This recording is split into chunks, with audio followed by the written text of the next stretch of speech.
घर घर भक्ति की शक्ति चैनल में आपका स्वागत है। भगवान शिव और पार्वती की शादी बड़े ही भव्य तरीके से आयोजित हुई। पार्वती की तरफ से कई सारे उच्च कुलों के राजा महाराजा और शाही रिश्तेदार इस शादी में शामिल हुए, लेकिन शिव की ओर से कोई रिश्तेदार नहीं था, क्योंकि वे किसी भी परिवार से ताल्लुक नहीं रखते। आइए जानते हैं।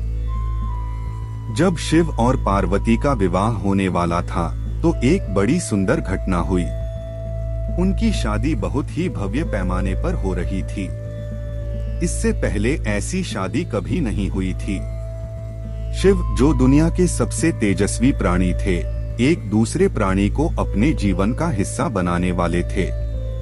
उनकी शादी में बड़े से बड़े और छोटे से छोटे लोग शामिल हुए। सभी देवता तो वहां मौजूद थे ही, साथ ही असुर भी वहां पहुंचे। आम तौर पर जहां देवता जाते थे वहां असुर जाने से मना कर देते थे, और जहां असुर जाते थे वहां देवता नहीं जाते थे। शिव पशुपति हैं, मतलब सभी जीवों के देवता भी हैं, तो सारे जानवर, कीड़े मकोड़े और सारे जीव उनकी शादी में उपस्थित हुए। यहाँ तक कि भूत, पिशाच और विक्षिप्त लोग भी उनके विवाह में मेहमान बनकर पहुँचे। उनकी आपस में बिल्कुल नहीं बनती थी, मगर यह तो शिव का विवाह था, इसलिए उन्होंने अपने सारे झगड़े भुलाकर एक बार एक साथ आने का मन बनाया। शिव पशुपति हैं, मतलब सभी जीवों के देवता भी हैं, तो सारे जानवर, कीड़े मकोड़े और सारे जीव उनकी शादी में उपस्थित हुए। यहाँ तक कि भूत, पिशाच और विक्षिप्त लोग भी उनके विवाह में मेहमान बनकर पहुँचे। यह एक शाही शादी थी, एक राजकुमारी की शादी हो रही थी, इसलिए विवाह समारोह से पहले एक अहम समारोह होना था। वर-वधू दोनों की वंशावली घोषित की जानी थी। एक राजा के लिए उसकी वंशावली सबसे अहम चीज होती है, जो उसके जीवन का गौरव होता है। तो पार्वती की वंशावली का बखान खूब धूमधाम से किया गया। यह कुछ देर तक चलता रहा। आखिरकार जब उन्होंने अपने वंश के गौरव का बखान खत्म किया तो वे उस ओर मुड़े जिधर वर शिव बैठे हुए थे। सभी अतिथि इंतजार करने लगे कि वर की ओर से कोई उठकर शिव के वंश के गौरव के बारे में बोलेगा, मगर किसी ने एक शब्द भी नहीं कहा। वधू का परिवार ताज्जुब करने लगा, क्या उसके खानदान में कोई ऐसा नहीं है जो खड़े होकर उसके वंश की महानता के बारे में बता सके, मगर वाकई कोई नहीं था।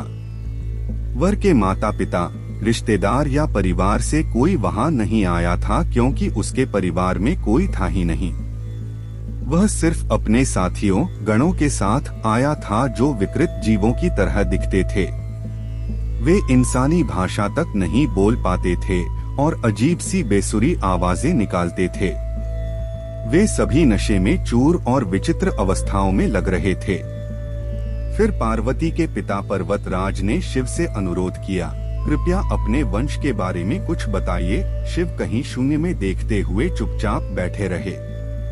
वह न तो दुल्हन की ओर देख रहे थे, न ही शादी को लेकर उनमें कोई उत्साह नजर आ रहा था।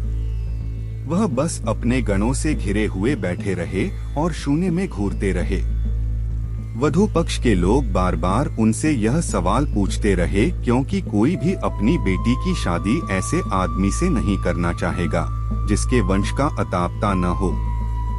उन्हें जल्दी थी, क्योंकि शादी के लिए शुभ मुहूर्त तेजी से निकला जा रहा था, मगर शिव मौन रहे। समाज के लोग, कुलीन राजा महाराजा और पंडित बहुत घृणा से शिव की ओर देखने लगे और तुरंत फुसफुसाहट शुरू हो गई, इसका वंश क्या है? यह बोल क्यों नहीं रहा है? हो सकता है कि इसका परिवार किसी नीची जाति का हो और इसे अपने वंश के बारे में बताने में शर्म आ रही हो। नहीं, इनके माता पिता ही नहीं हैं। इनकी कोई विरासत नहीं है। इनका कोई गोत्र नहीं है। इसके पास कुछ नहीं है। इनके पास अपने खुद के अलावा कुछ नहीं है। पूरी सभा चकरा गई। पर्वतराज ने कहा, हम ऐसे लोगों को जानते हैं जो अपने पिता या माता के बारे में नहीं जानते।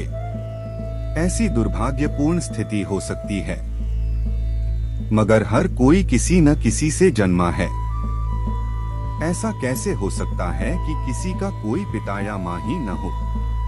नारद ने जवाब दिया, क्योंकि यह स्वयंभू हैं। इन्होंने खुद की रचना की है। इनके न तो पिता है न माता, इनका न कोई वंश है न परिवार। यह किसी परंपरा से ताल्लुक नहीं रखते और न ही इनके पास कोई राज्य है। इनका न तो कोई गोत्र है और न कोई नक्षत्र, न कोई भाग्यशाली तारा इनकी रक्षा करता है। यह इन सब चीजों से परे हैं। यह एक योगी हैं और इन्होंने सारे अस्तित्व को अपना एक हिस्सा बना लिया है। इनके लिए सिर्फ एक वंश है, ध्वनि। आदि शून्य प्रकृति ने जब अस्तित्व में आई तो अस्तित्व में आने वाली पहली चीज थी ध्वनि। इनकी पहली अभिव्यक्ति एक ध्वनि के रूप में है। यह सबसे पहले एक ध्वनि के रूप में प्रकट हुए। उसके पहले यह कुछ नहीं थे। यही वजह है कि मैं यह तार खींच रहा हूँ। शिव शंभू की ये कहानी आपको कैसी लगी कमेंट करके जरूर बताएं।